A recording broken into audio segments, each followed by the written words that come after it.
What if I told you that almost everything we think we know about great leadership is wrong? There was this massive 5-year study that looked into what separates just good companies from the truly great ones. And it uncovered a pretty surprising truth. It wasn't about flashy celebrity CEOs. It was something much quieter, and believe me, much more powerful. So what is it? What's the secret ingredient? That was the big question at the heart of Jim Collins' legendary Good to Great research. Was it better tech, a killer strategy, just getting lucky with timing? Well, the study found it was none of those things. Instead, it all pointed to a very specific and honestly unexpected type of leader. Okay, so this is where it gets really interesting and kind of turns our assumptions upside out. We all picture great leaders as these larger-than-life, charismatic CEOs, right? The ones who make all the headlines. But the research found the exact opposite. The leaders who took their companies from good to truly great, they weren't the ones on magazine covers. They were quiet, they were humble, and they were completely, relentlessly focused on their company's mission. And this brings us to the core concept, the solution to this whole puzzle. It's what the researchers ended up calling Level 5 leadership. And at its very heart is this fascinating paradox, a powerful blend of two traits that you'd think shouldn't really exist in the same person. So what exactly is that blend? Well, a Level 5 leader combines extreme personal humility on one hand with an intense, almost fanatical professional will on the other. See, it's not about being humble or driven, it's the powerful combination of both that creates the magic. Let's break down what each of those sides actually looks like. First up, personal humility. Now don't think for a second that this means being meek or a pushover. Not at all. It's a quiet, calm determination. These leaders, they just don't need the spotlight. When things go right, their first instinct is to give all the credit to their teams or to the market or even to just plain good luck. And when things go wrong, they take the hit, 100%. The buck always stops with them.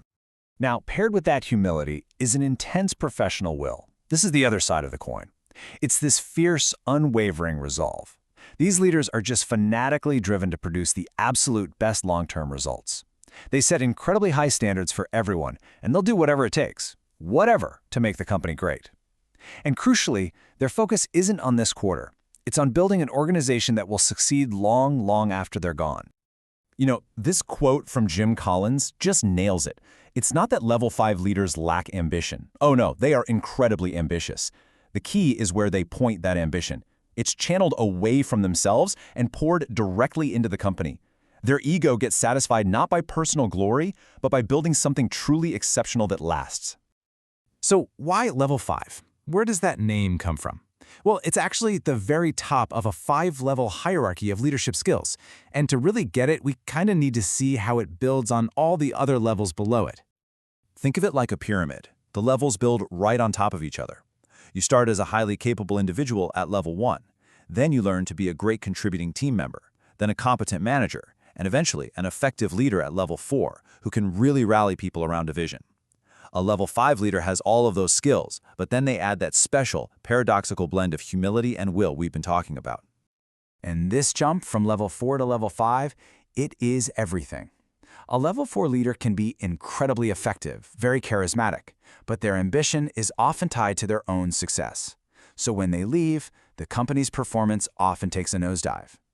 The Level 5 leader, on the other hand, is building a system, a culture, an institution that's designed to thrive for generations, with or without them. So what does this actually look like day to day? Collins came up with this really simple but brilliant way to think about it. He called it the window and the mirror. The idea is just beautifully simple. When things go well, Level 5 leaders look out the window to find people and factors to credit. But when things go poorly, they look straight into the mirror and take full responsibility. It's the complete opposite of how ego usually works, isn't it? And the contrast here is just so stark. You can see it right here, side by side. When there's success, the Level 5 leader looks out the window, pointing to the team, the market, or good luck. The other leader, they're looking in the mirror, taking all the credit. But when failure hits, the roles completely reverse. The Level 5 leader looks in the mirror and takes the blame, while the other leader is looking out the window, trying to find someone else to point a finger at. This one behavior is a huge indicator of a Level 5 mindset. And look, this isn't just some abstract theory. The research found real leaders who fit this mold. People like Darwin Smith at Kimberly-Clark, This mild-mannered lawyer who, right after becoming CEO, made the incredibly gutsy decision to sell off the company's core business. Or Coleman Mockler at Gillette, who fought off multiple hostile takeovers to protect the company's long-term vision. You can even see these traits in modern leaders who consistently put culture and long-term success way ahead of short-term headlines. Okay, so this is a fascinating profile of a leader, right? But what's the real impact? Why does this specific style matter so much? Well, when you start looking at the data, especially around hiring decisions, the results are pretty staggering. Get this. The companies that failed to make that leap from good to great, they were 6 times more likely to bring in a flashy, big-name CEO from the outside. They were basically looking for a savior, a hero leader to swoop in and save the day. And on the flip side, 10 out of the 11 CEOs who actually led their companies to greatness were promoted from within. They weren't famous outsiders. They were people who had grown up in the company, who knew it inside and out, and whose ambition was for the institution itself. It turns out, greatness is very often homegrown. And this idea is more relevant today than it has ever been. We live in this world of noise leadership from social media influencers, and the Level 5 approach just cuts right through all that hype. When a new trend like AI comes along, the default is to chase it. But a Level 5 leader asks a different question. How can we use this to build a real, durable, long-term advantage for our company? Their quiet focus is the ultimate antidote to our era of constant distraction.